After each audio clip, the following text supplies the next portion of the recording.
தந்தை மகன் தூயாவின் பெயராலே ஆமேன். லூக்கா எழுதிய நற்செய்தியிலிருந்து வாசகம் அதிகாரம் 12 இறைவசனங்கள் 39 முதல் 48 முடிய. அக்காலத்தில் இயேசு தம் சீடர்களை நோக்கி கூறியது, எந்த நேரத்தில் திருடன் வருவான் என்று வீட்டு உரிமையாளருக்கு தெரிந்திருந்தால், அவர் தம் வீட்டில் கன்னமிட விடமாட்டார் என்பதை அறிவீர்கள். நீங்களும் ஆயத்தமாயிருங்கள், ஏனெனில் நீங்கள் நினையாத நேரத்தில் மானிட மகன் வருவார். அப்பொழுது பேதுரு, ஆண்டவரே, நீர் சொல்லும் இந்த உவமை எங்களுக்கா அல்லது எல்லாருக்குமா என்று கேட்டார். அதற்கு ஆண்டவர் கூறியது, தம் ஊழியருக்கு வேளா வேளை படியளக்க தலைவர் அமர்த்திய நம்பிக்கைக்கு உரியவரும் அறிவாளியுமான வீட்டு பொறுப்பாளர் யார்?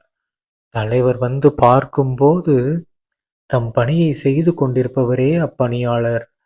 அவர் பேறு பெற்றவர். அவரை தம் உடைமைகளுக்கெல்லாம் அதிகாரியாக அவர் அமர்த்துவார் என உண்மையாக உங்களுக்கு சொல்கிறேன்.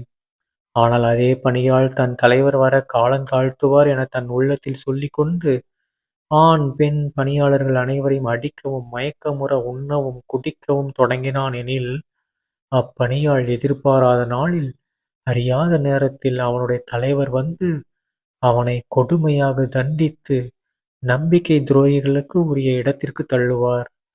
தன் தலைவரின் விருப்பத்தை அறிந்திருந்தும் ஆயத்தமின்றியும் அவர் விருப்பப்படி செயல்படாமலும் இருக்கும் பணியாள் நன்றாய் அடிபடுவான்.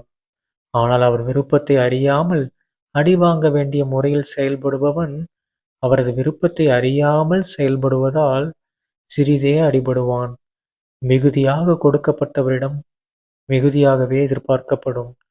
மிகுதியாக ஒப்படைக்கப்படுபவரிடம் இன்னும் மிகுதியாக கேட்கப்படும். ஆண்டவரின் அருள்வாக்கு. கிறிஸ்துவே உமக்கு புகழ்.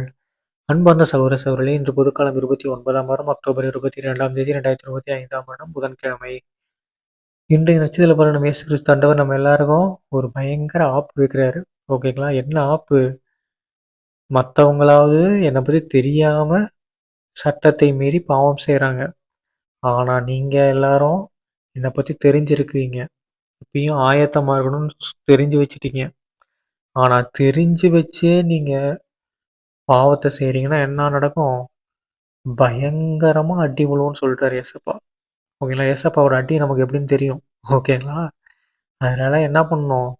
மற்றவர்கள் பண்றாங்க அப்படின்னு சொல்லி நம்ம விட்டுறக்கூடாது. நம்ம எப்படி இருக்கணும்? எப்பயுமே ஆயத்தமா இருக்கணும். ஏன்னா ஏசப்பா நம்மகிட்ட நிறைய எதிர்பார்க்குறாரு. ஓகேங்களா? தந்தை மகன் தூயாவின் பெயராலே ஆமீன். இயேசுவுக்கு புகழ், இயேசுவுக்கு நன்றி, மரியே வாழ்க, இயேசுவின் ரத்தம் ஜெயம். அல்லேலூயா. Praise the Lord.